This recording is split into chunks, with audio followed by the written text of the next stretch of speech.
Aside from Robbie. What, Edmund Bryony, definitely. An amazing, messed up character. What a mistake out of Mika. What was my favourite part of Robbie's story? Yeah. I mean, it's also the part that hurt me the most, but when I found out that, well, I don't want to spoiler alert, but alright. When I found out that a certain part of his story was invented and that there was a different truth, and that absolutely fucking nailed me. Thank you. Thanks, love. Hey James, I did a show called Shopping where I went shopping with famous people. And the question I always asked in every episode, which I was very interested in, it's nothing to do with Ace films that you've done or anything, but I just like wondered, do you like being famous? It's quite handy when you try to get a table at a restaurant. Yeah. But other than that, it doesn't really affect me too much. You forget sometimes. Yeah, and then you get people just staring at you and like, that guy looks like he wants to chin me. And you're like, what's his fucking problem? And then you're like, oh no, he's just, because the thing is, like, if somebody recognises you sometimes, they don't look at you and go like, ah, there's that guy, they look at you like that. Like there's this, and I think it's like confusion, but it actually looks like I'm going to fuck you up. And also when you've forgotten you're famous, they're like, what are they looking at? And then your mate will go, do you know who you are? Oh shit, yeah, Right, yeah. That one. You get it in the street quite often, sometimes chatting, and like that. Yeah, that reminds me. It's weird, isn't it? In the way of anybody. I like it when you get free stuff though. And I've noticed if you're on telly, if you say it 3 times, they'll send you that for free. What do you want? Just like Nike trainers, Nike trainers, Nike trainers. They'll send you some. I hosted SNL once, and we did a whole skit on toilet paper, and the toilet paper company that we mentioned sent me a toilet seat and like a year's supply of toilet paper. They're doing a UK version of SNL, aren't they? It's the second time. They've done it once before, didn't they? Well, they did. It wasn't the Friday Night Live one. Friday Night Live. So, oh yeah, Channel 4. They're casting for it now. It's going to be on Sky. Yeah, Sky. Sky. Free Sky. Free Sky. Free Sky. Look at number one. How did you get into the character of Kevin that had DID? What was the process of that? You mean? Do you mean all of the characters, or do you mean literally Kevin? All of them, but most Kevin. How did I get into those different characters? Again, it's just like, what purpose does their character serve in the story? What does that character want to do to the audience? What does the writer want that character to do to the audience?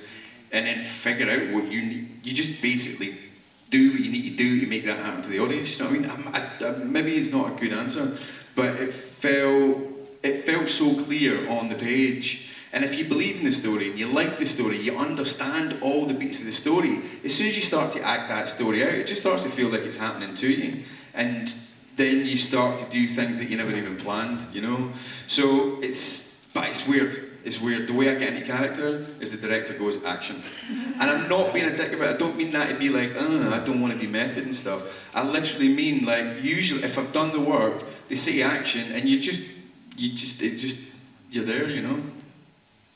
James, do you like doing ad-libs things? Sometimes they come out, sometimes it just happens, doesn't it? But, and sometimes you get a little plan, you're like, oh, I've got a funny line here. With big Hollywood movies, are you allowed to ad-lib, or do they have to go, do the script first, then we'll do a fun take? Sometimes they're really hard on you, like, keep the script exactly the way it is. A lot of the times, they're looking for something more, they're looking for extra, and they're, like, actually working with you to try and unpick the scene and make it better. Yeah, I like ad-libbing because I can't remember lines. We've got number 2. Hi, I'm a huge Stephen King fan, and it is my favourite book. Great book. I was just God, it was in it too! I was just wondering what it was like to work with Stephen King. He was amazing. We got a couple of days with him on set, and I actually got to do a scene with him, which was great. But I asked him about the turtle, because like the turtle keeps coming up in the book, and there's this whole, if you haven't read the book of it, there's this whole sort of other celestial entity that isn't Pennywise, that is the turtle, and the turtle's like a benevolent sort of creator or god or something good anyway, and the turtle's going to save them. The turtle's going to save, and every now and again, Bill feels the presence of the turtle, and at one point they go, "Oh, I think the turtle just died," and it did. The turtle died, like way out in another dimension or something like that. So I kept talking about the turtle. I was like, "Can we get the turtle in the film? Can we get the turtle in the film?" And the director's like, "I wish you would shut the fuck up." And then he comes to set, Stephen, and I'm like, "So Stephen, why don't you tell me about the turtle?" And he's like, "The thing you need to remember, James, is that when I wrote this, I wasn't always completely sober. And sometimes I don't know what the fuck I wrote, but it came out and it was amazing." I'm paraphrasing him there, but he's really funny about his own work, and I mean, my God, he's so prolific. The speed with which he writes. He told us, and I think he's said this in interviews as well, he wrote Cujo in like 2 days or something like that, which is mental.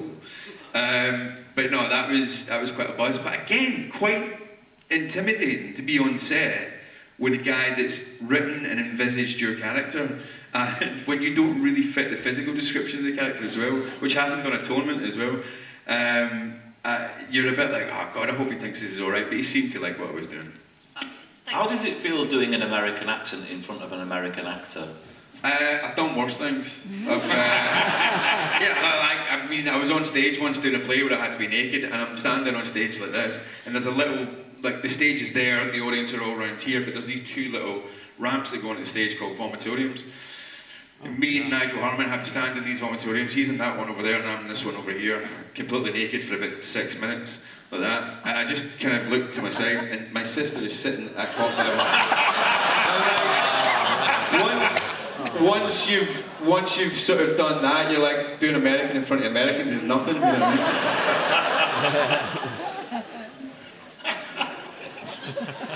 Oh, just imagine the sister just there.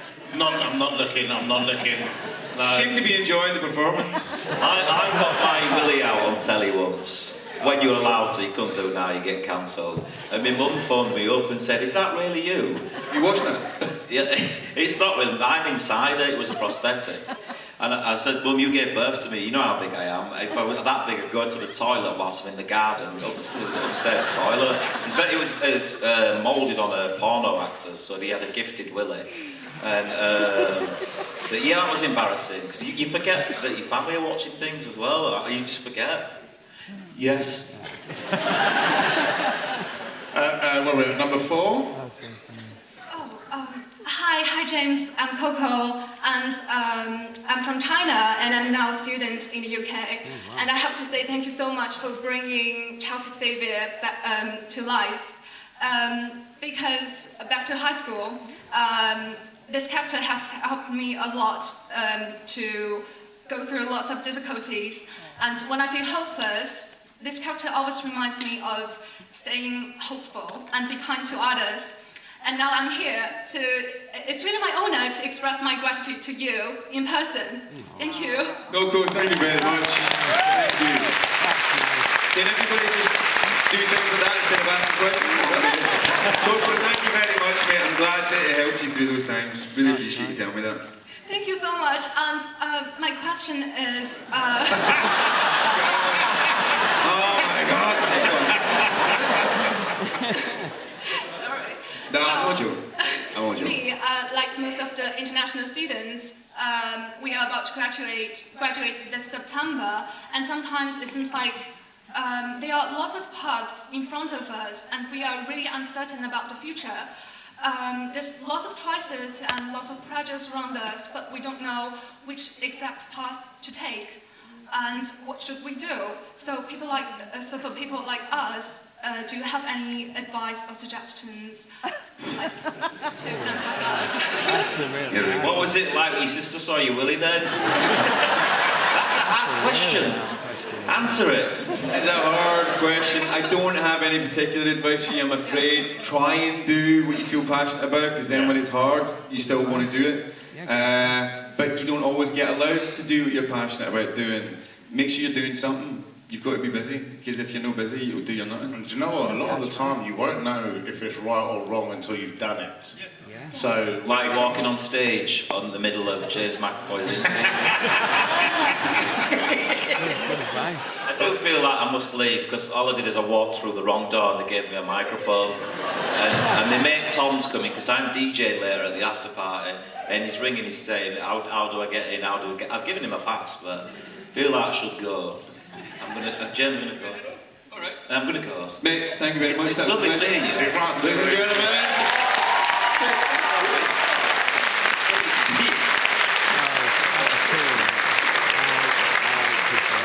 Thank you so much. I've watched all the movies you've played, and you're a really amazing actor.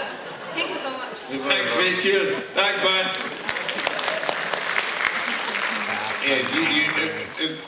The only thing I'll say to you is no one else gets to be you, so enjoy it. Like, go out and make choices. But you get one go at this life, and it's not very long. So literally do what makes you happy and figure the rest out later on.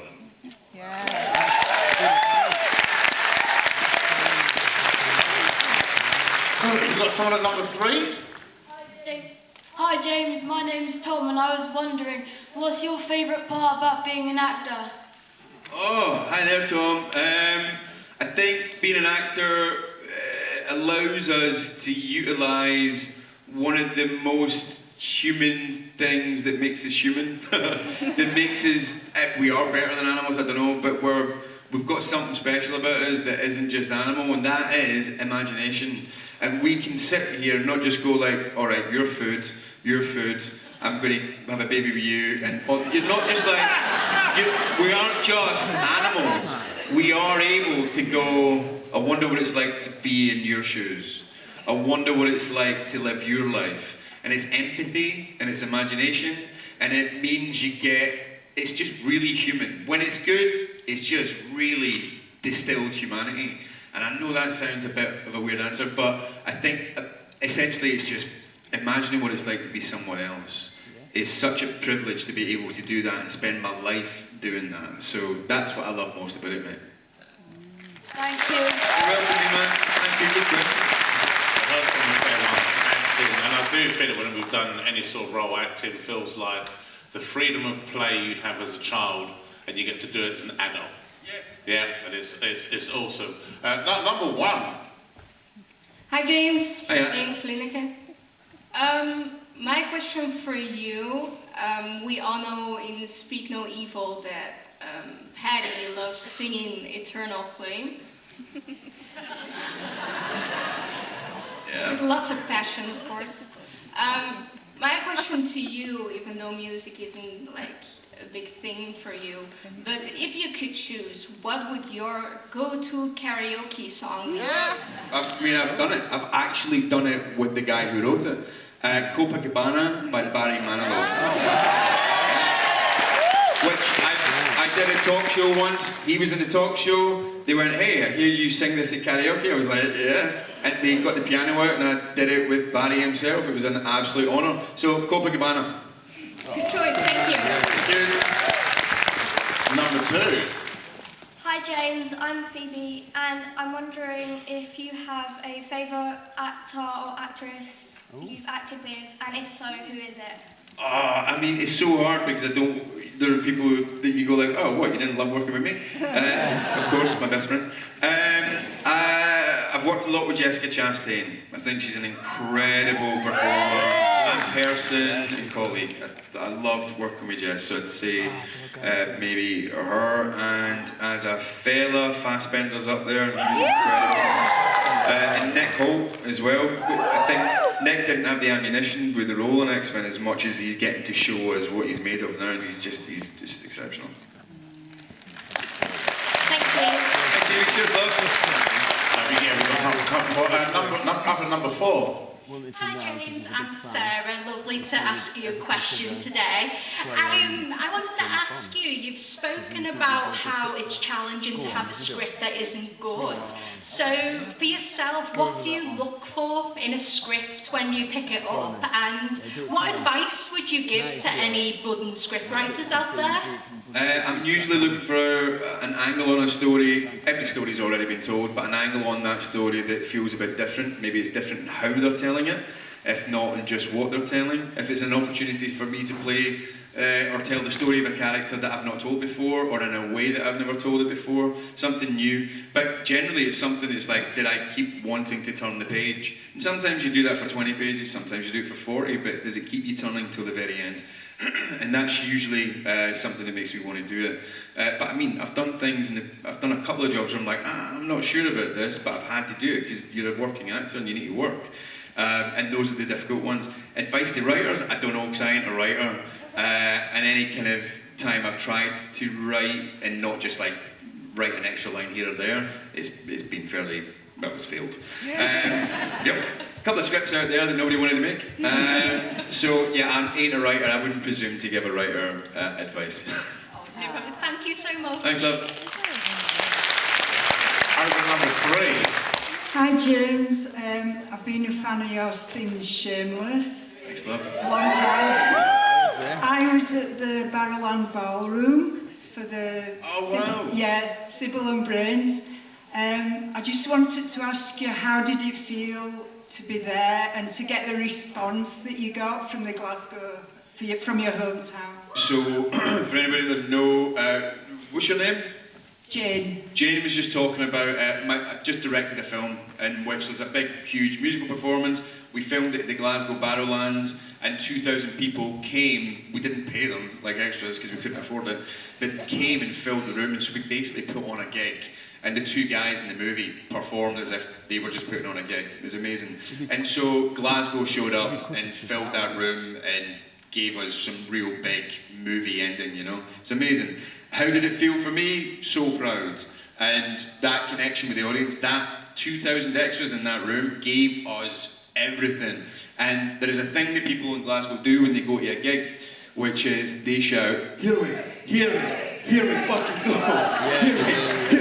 Here we fucking go!" So we have Glasgow in the film doing that. It was an amazing night, it was brilliant. Thanks, pal, cheers.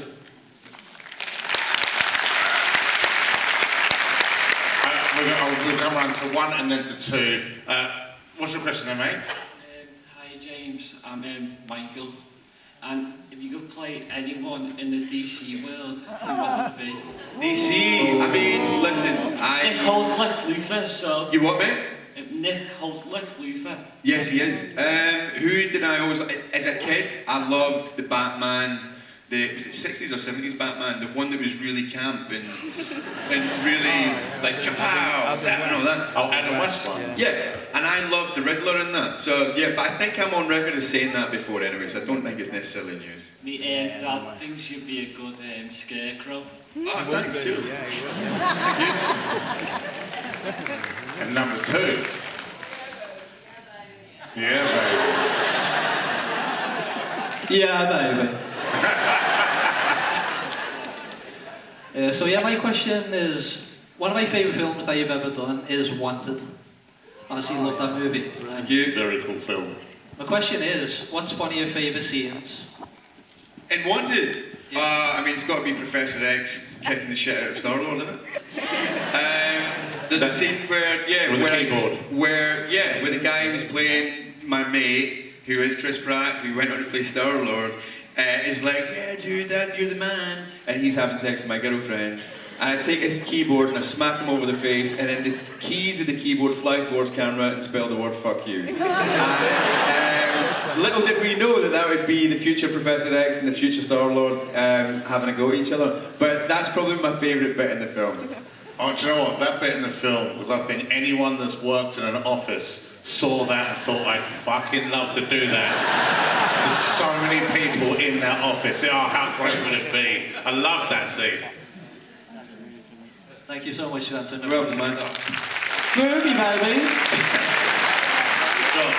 Thank you very much for today. It's been so much fun. This has been a brilliant conversation. Thank you to all of you for your questions. What we're going to do before we finish up, we're going to take a quick picture of us here, you guys in the background. We'll get everyone up on their feet. We'll make a lot of noise. Do a quick video, a quick picture. What was that, James? Am I on tour soon? I am, actually. What a weird time to bring that up. So, I am on tour. You can. I'm doing a tour of the whole of the UK. I'm going to be here in Liverpool as well next year. Yes, you can get tickets online. Stop going on about it, guys. Shut up. Let's do this now. Have a quick picture. Yeah, but you guys have been amazing. So this is the last one of today. So let's make some noise. We do a video of it as well. Stand up. He's going to change the photo.